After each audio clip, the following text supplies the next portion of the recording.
Hey magnets! Welcome back to another review, and as you may know, Umi has released a ton of smartphones this year. And now they came up with another smartphone called the Umi Plus, which we're going to check out today. This video was shot in collaboration with Linus from Techmagnet, so make sure you check his channel out. And I'm Steven from Techmagnet, and now let's get started.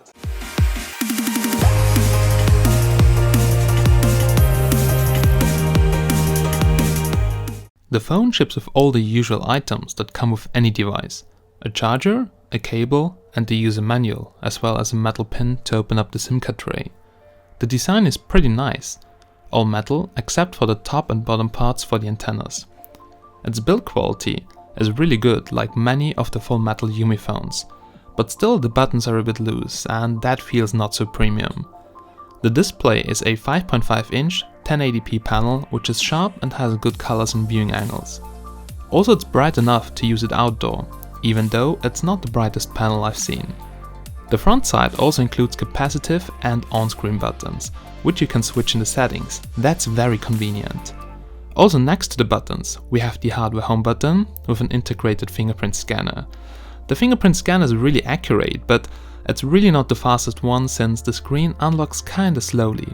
The top features all the usual things, but also a nice customizable multicolor LED notification light, which is next to the 5-megapixel front-facing camera.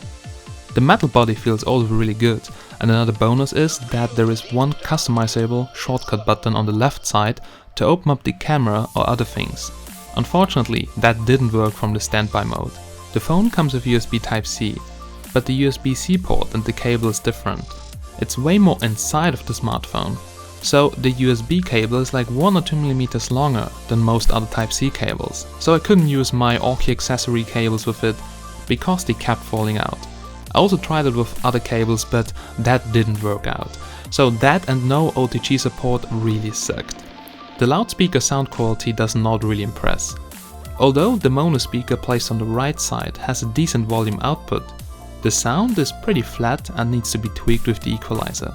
So just listen for yourself.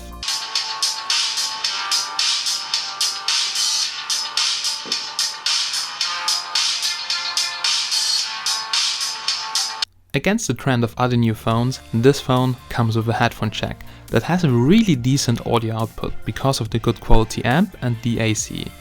On the rear side, you can find the 13-megapixel Samsung camera with a dual-tone LED flash that does not really help in low light. The phone comes with an octa-core MediaTek Helio P10 chip that's clocked at 1.8 GHz. Also 4 GB of RAM and 30 GB of ROM are on board, and that sounds pretty good on the paper. Also, we have expandable storage and we have a massive 4000 mAh battery. Talking about the battery, the Umi Plus is a great performer. I could get 5 to 6 hours of screen on time with heavy use, which is a great result. So this phone is a real battery monster.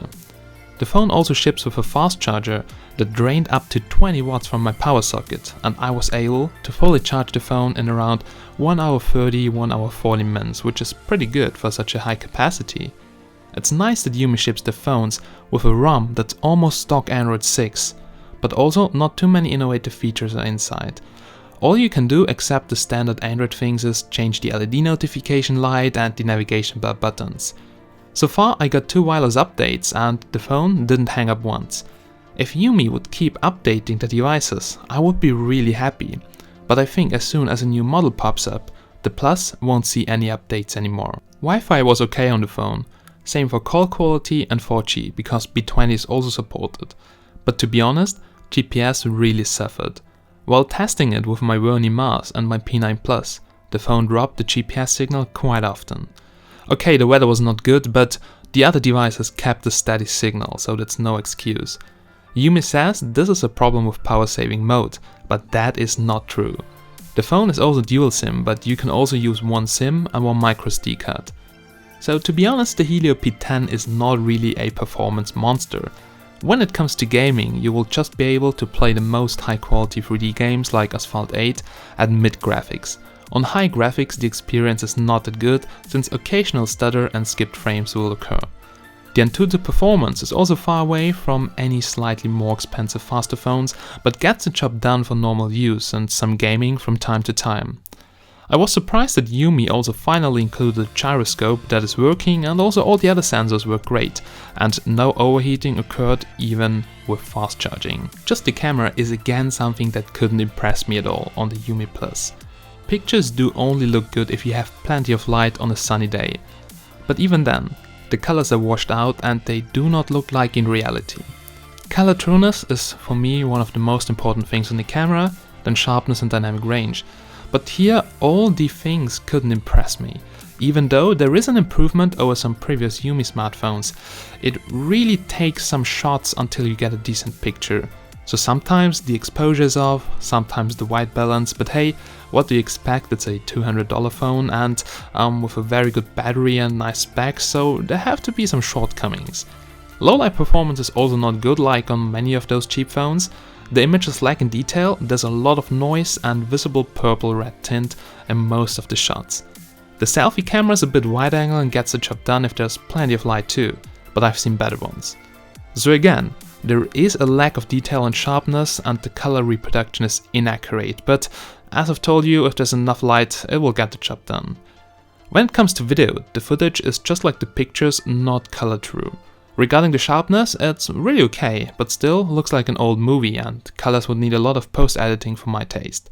But check it out for yourself if you're happy with that. What's up guys, so here's a quick video test of the rear camera of the Umi Plus. And so far it shoots 1080p maximum. Colors, they do look okay on the smartphone display, but just check it out for yourself. Here in the background also check out if you can see all the details and all that, and it seems to be kind of stabilized, at least a little bit, so it's not too shaky also when I'm moving, so that looks okay, but it looks a little bit blurry there in the background. Also listen to the microphone quality for yourself, and here's my little scooter which I pimped up a little bit recently, so let's see if it comes on, and there we go. Alright, so this is working, and also listen to the microphone quality right now because it's kind of loud, that little crap here, and it seems to have kind of okay microphone quality. Alright, so that's the video quality on the Umi Plus, and now let's switch to the front-facing camera. What's up? So here's a quick front-facing camera test on the Umi Plus, and as I can already tell here by the preview, it looks kind of washed out. So my skin tone, the colors there in the background, so they're usually really tasty in reality. And yeah, lighting adjustment seems to be kind of good, also the sharpness, but it gets the job done for quick social media videos or something like that. Also the camera quality itself when you take pictures, but it's a not really good front-facing camera for a $200 device. Alright guys, so let's come to my final conclusion. As always, Umi aims to deliver a lot of value for a low price, but it also comes with some shortcomings. Now first of all, the USB port is somehow not a regular sized Type-C port, like it's deeper in the smartphone, which can cause issues with some cables.